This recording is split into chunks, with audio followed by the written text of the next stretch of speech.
take you back to the Free State now to touch base with Newsroom Africa's Veronica Mogoadi. The Bloemfontein Magistrates Court has postponed the bail application of former Premier Ace Magashula's former PA, Mogoadi Tjolota. Veronica, what is the latest? We saw that we will be back tomorrow. Well, that's correct, Master. The case is expected back tomorrow. It will, of course, be postponed for just another day to allow the state to prepare its affidavit. Of course, this is as Tjolota's legal representative put forward a bail application. This is, of course, on her first appearance since she was extradited from the U.S. last Thursday. It was very interesting to hear some of the points that was put forward by Advocate in terms of the fact that they find that it has been not in the interest of justice to keep Tjolota in detention.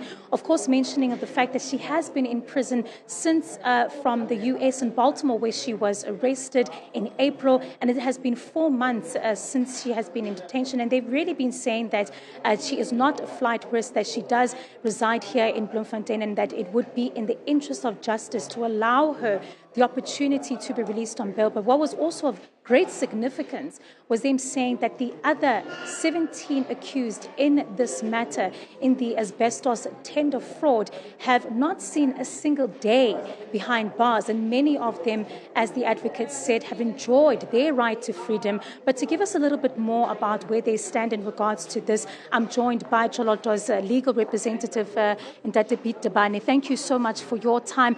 Just a quick reaction of essentially what transpired in court today. Is this obviously not in your favor? You wanted your client out of court, but that's not the case. Another 24 hours adding to those already 4 months. Yeah, good morning, everyone. As a matter of fact, the CPA allows for postponement for about 7 days. But as you have seen in court, they only requested for a day. And you will understand the reason why they only requested for a day, because it was submitted that they had plenty of time to prepare any answer or any opposition for that matter. As a matter of fact, I had spoken to the attorney for the state. He confirmed that they're going to oppose this matter.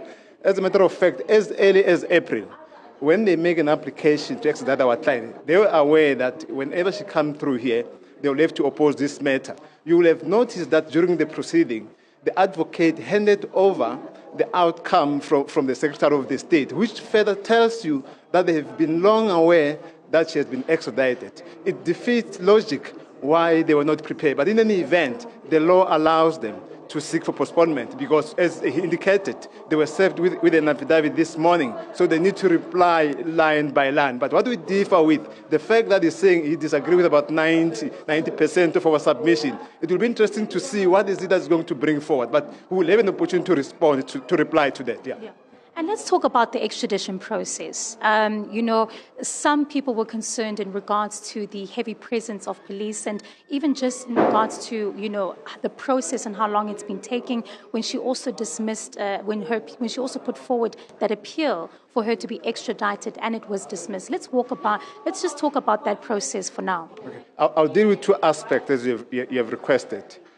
They show that the state has put at the airport when she arrived, and when they transported her from Pretoria to here. We see that as a show. What the state is trying to do here, they're trying to create a narrative, and I don't know for what good reason. In as far as the issue of extradition, yes, we did approach the Constitutional Court because it's within us to do so. And when we approached the court, our prayers were the following.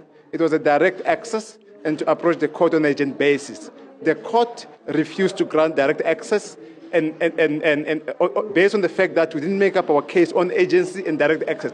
But in as far as the merits is concerned, they have never dealt with it. It is again mind-boggling for the state rep to say our client's application has been dismissed without giving the further detail that the court only dealt with two aspects: the agency and direct access, but doesn't say that our client does not have a case in this respect. Yeah.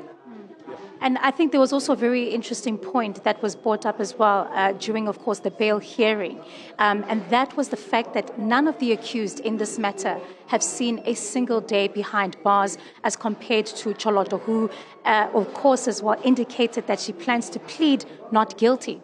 It is surprising. It has been the case. Even when I consulted with the client, her concern was, why am I being treated differently? You will have noted, among other things, the submission is about the equality. You will note that most of the guys that were the accused, basically, they've never spent even a single day in prison. One wonders why our client is treated differently. But we'll see as we move on. But we strongly believe that our client will definitely get a bail tomorrow, because there's no lawful reason why, as a matter of fact, they continue to keep her in prison. Well, thank you so much for your time, Pete. That was Pete Dabani, the legal representative of Muradi Choloto. They're speaking about the fact that they are confident that she will receive bail tomorrow. The matter will be postponed, of course, for the state to respond to the application that was brought forward today. And you'd remember that Choloto, who was once a crucial state witness in the asbestos matter, is now turned to accused number 17, as she is, of course, remanded into custody, staying another night behind bars. For now, it's back to you in studio, Masa. Veronica, thank you so much for that report. Now.